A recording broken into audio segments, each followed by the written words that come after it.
It's a thrill to bring Lynette Wallworth to the stage to talk about this exciting project. Lynette, the star of the show. Thank you. Hi there. I am not completely sure of how I'm going to... Oh, there you go. Lovely to be here, and I want to start by honouring the Gadigal people who've always been custodians of this beautiful place where we're gathered and where Awavena is now situated for the next 3 weeks. I know that would make the Yawanawa very happy. The last time I was here last year, I talked to you a lot about collisions, which was a work that was my first VR work and really propelled my interest in this form. And since I was here, I've developed the next work, which is Awavena, and so I'm only going to talk with you about that today, but I don't want to show you much about it because you can see it for yourselves. But I really want to talk about the origins of the work and why it exists in the form it does, how it came about, and some of the ways that we use technology to bridge the request of the Yawanawa to send out a message using the technologies that we have at our fingertips right now.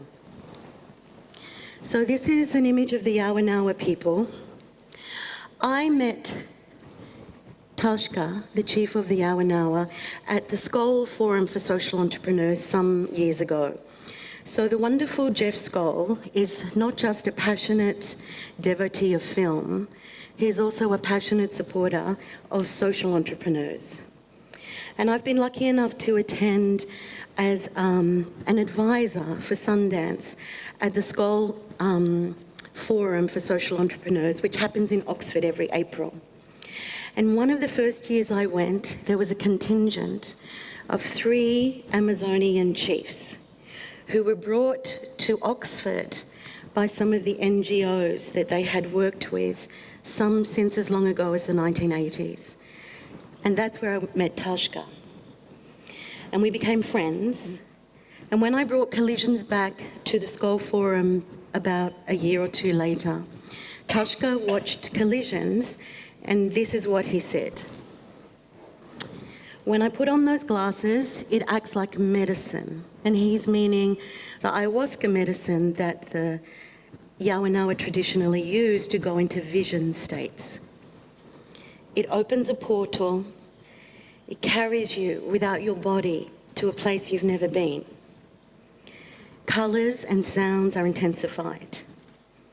You meet the elders, you are given a message, and then you are returned. We can use that. My friend, you're going to have to come to the Amazon. We have something we want to send out. So what I love about that and the origin of this work, very much like Collisions, is that it's a direct invitation to not just me, but to the technology, and an understanding of the potential of this technology to show a story in place, largely by the oral story tradition of the Yawanawa. The story they wanted to tell is how they came from one image, the image just behind me, to the one that is further away from me.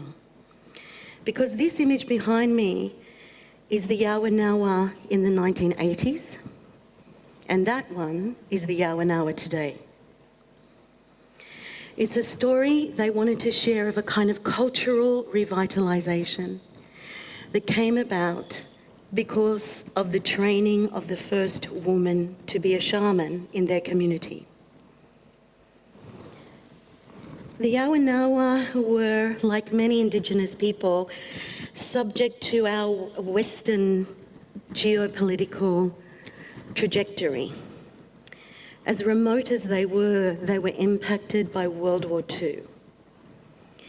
In the 1940s, when we needed, and the Allies needed rubber for the war effort, for tanks and trucks and soldiers' boots, and we didn't yet know how to produce synthetic rubber. Companies which we would still know the names of today went into the Amazon, where it was known that Amazonian tribes had always had latex, or what we would now call latex, rubber holders of water. And whole tribes were turned into slaves.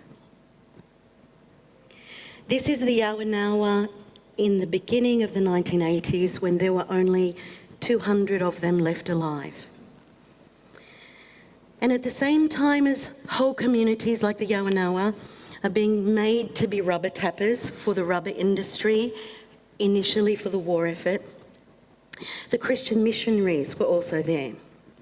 To have a combination of the inability to practice your cultural traditions, the inability to speak your own language, and an enslavement in your own land.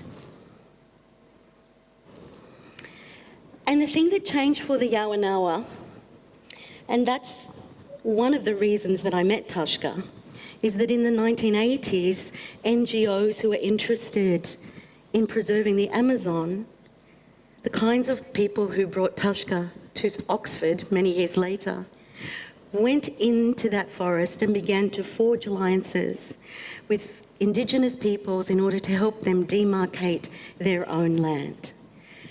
And the Yawanawa were the first Indigenous Brazilians to gain back demarcation of their own territory. So Hushahu, whose story is at the heart of Awavena, that's her right behind me. She's born just after this time. She doesn't know how to speak Yawanawa. She doesn't know the cultural traditions. She knows the things that are enacted still, but she hasn't been raised in the rich cultural history or traditions because of the way the Yawanawa were prevented from enacting their own culture. But she had a feeling, and her feeling was that her destiny was to become a shaman. Despite all of that decimation, she had a feeling in her bones of who she was meant to be, though nothing in her world should have supported that view. And she used to steal the ayahuasca as a child, and she drank it on her own, trying not to scream so that no one knew what she was doing. And eventually she was discovered, and she admitted her intention, that she felt she should be trained. She had to convince the old shaman, Tata. And Tata risked his spiritual authority. He also risked the possibility that Hushahu might die, and he agreed to train her. And that's the story the Yawanawa wanted to share. And they felt that it was best shared in virtual reality. So Hushahu does her training. It takes around 15 months. She's isolated in the forest with her sister and the shaman, learning to use every single visioning drink, visioning antidote, visioning substance that the Yawanawa know. And she begins to hear songs and see visions. One of the visions she sees is of a butterfly. And the butterfly sings to her. And when she returns from her vision and sings that song to the old shaman, he says, "Oh, that was the anaconda song that we'd lost. That's the frog song we've been missing." The return of the songs bring back the patterns. The patterns bring back the other decorations that the Yawanawa now wear. and the cultural revitalisation shifts so that now women can become shamans. Because the community was wise enough to recognise that if the spirits appeared to a woman, the spirits can't be wrong. So the community had to change. And they decided to open up every leadership position to women. So now there are women chiefs and there are women shamans in every tribe. To tell that story meant travelling for about 4 or 5 days into where the Awavena live. That's us sort of on the beginning of our journey. It takes some time on a plane, then a smaller plane, then a smaller plane, then a truck, then a day on a canoe. We had 3 canoe loads just of technology.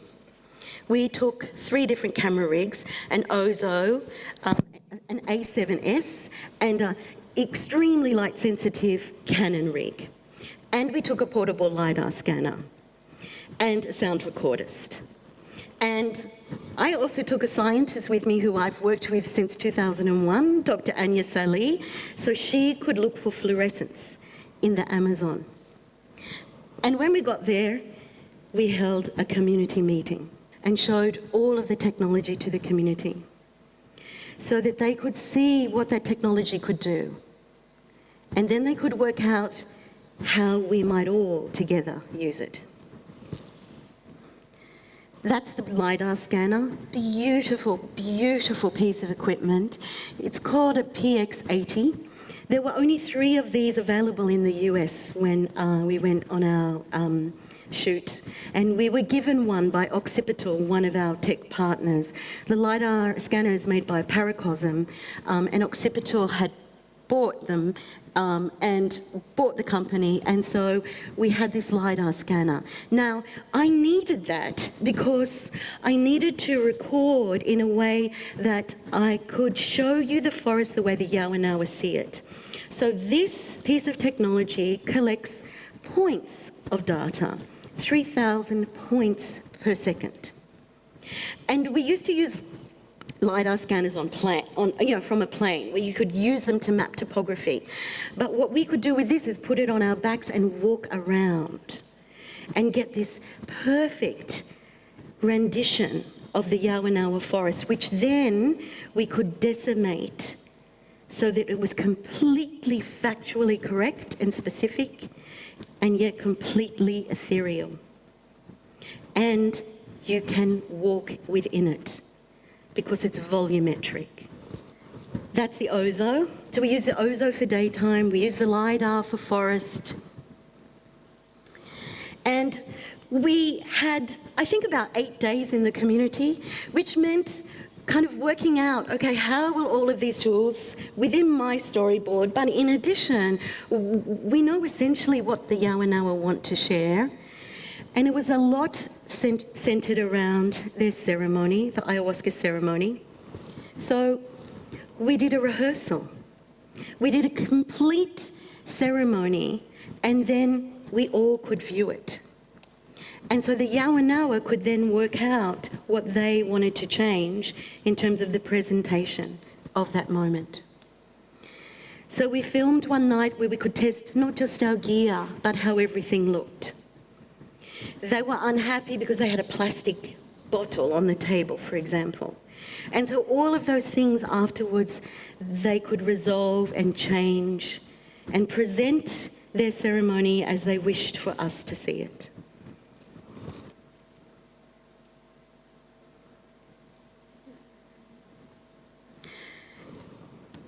So they prepare, and then they go into ceremony.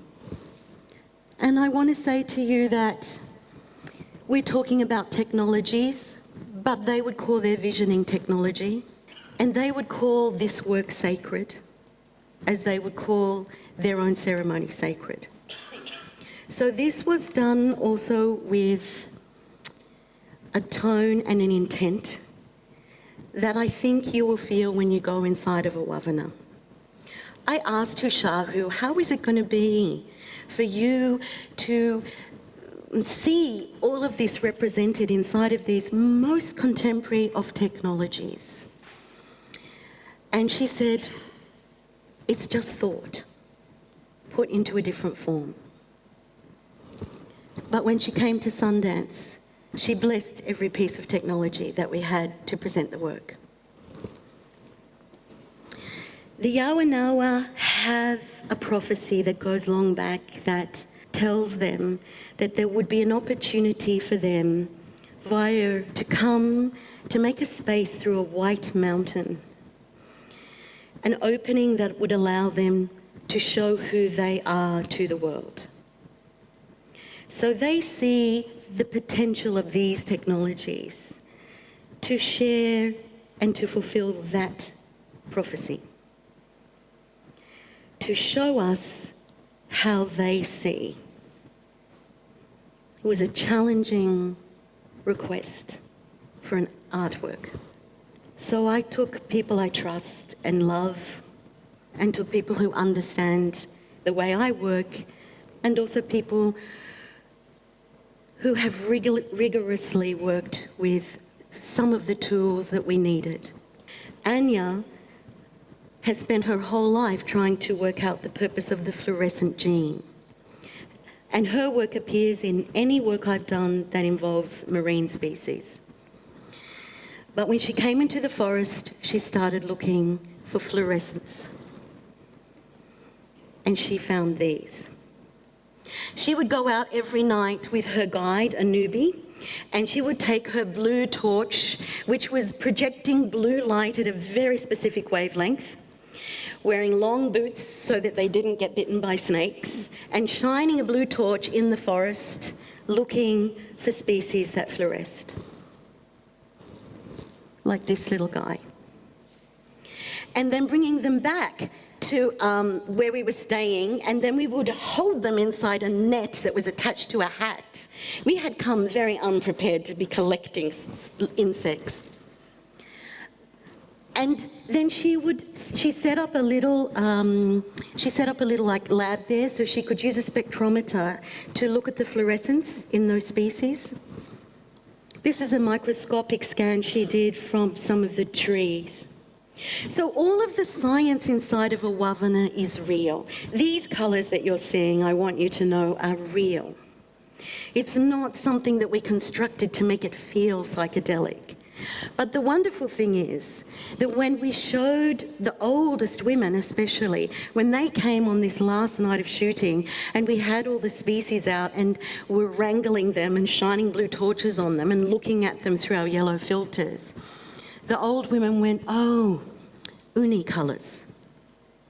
So they see these colours in their vision state. We just use different technologies to elicit them.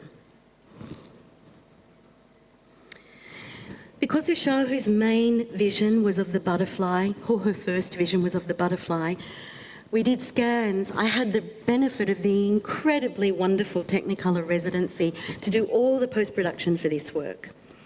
And that came about through Sundance New Frontiers, who partnered me and my producer Nicole with Technicolor Experience Centre, who are trying to work out this post-production pathway for these new technologies. And so they created a model of the butterfly, which you will see in the experience. And then they had artists working both in Culver City and also in Bangalore who were working on the flight path for that butterfly, the model for that butterfly, basically building the component parts that needed to come together in order to fulfill the vision. And what you see at the end is this transformational moment, the fulfillment of Ushahu's vision, where she gets to become the person she always felt she would be. And we use an AR to VR transition at the end of this moment. And for me, that was incredibly important. Collisions was 360 video, which meant you couldn't move in 6DoF in that space. You couldn't move closer to something or further away from it. You couldn't impact it. But when I asked the Yawanawa, what fundamentally does this vision experience need to show? They said, first, that everything is alive. Second, that the forest is aware of you. So I needed to use a different technology. And we use HTC Vive Pro, which, by the way, was not released at the time that I premiered this work in Sundance. So it was also about building the work for where it needed to go, not just for where it could be first presented, but actually with the idea in mind, with the long tail of what this work needed to encapsulate. And it needed to encapsulate responsiveness, so that when you look, your gaze activates and changes the space that you're in. In addition to that ability to pull you through the narrative with your gaze changing things in that point cloud forest, I also decided there was another missing piece. When we return to this reality, I really intended right from the start that Hushahu and remnants of that forest would come back to our reality with you. And the reason for that is this is not meant to be a representation of an exotic way of seeing and being. It is a message being sent out that is trying to suggest to us there are other ways of perceiving this reality. We happen to be fixed in one of them. And so I was also missing, at the time I presented this work in Sundance, a beautiful volumetric scan of Hushahu, so that she could travel back to this reality with you.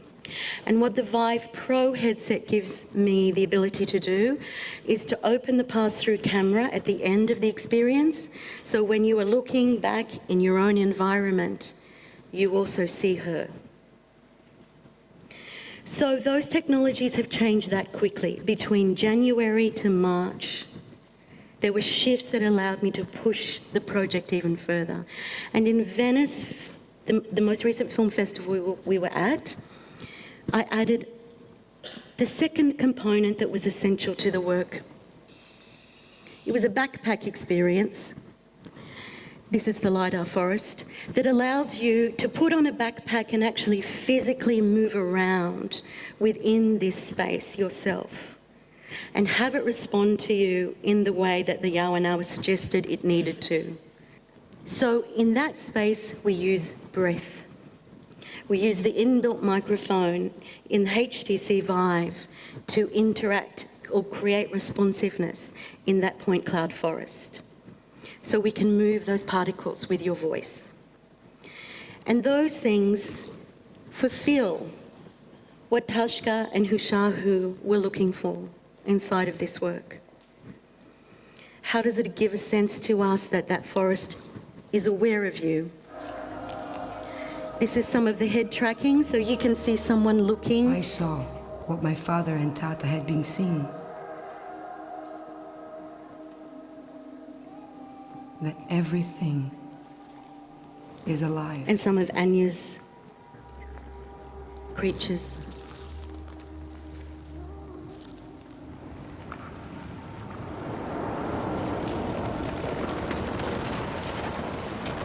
And then we can take you inside the tree. In addition to that sense of bringing Hushahu back to this reality with you, I also am very conscious that it's wonderful to create a powerful, emotionally opening experience, but that we also need to remain connected to what the message, a very important message of this work is, which is the protection of this forest. So the women make these beautiful beaded bracelets, and we worked with Blippa to create an augmented reality bracelet, so that Hushahu's butterfly appears on the bracelet when you look at it through the Blippa app. The butterfly's health or beauty is connected to data coming from our NGO partner called Amazon in Brazil, and her wings will respond in terms of degradation and loss if there's an increase or spike in deforestation or in forest fires within the Yawanawa forest. There is Hushahu. Sophia's going to come up and talk a little bit more about what's the trajectory of this work since we first presented it. We began it at Sundance, and then we've moved it onward, and some of that story I think we're going to talk about now. Can we sit over there? Yeah. Thanks, Lynette. Do you want this? Lynette.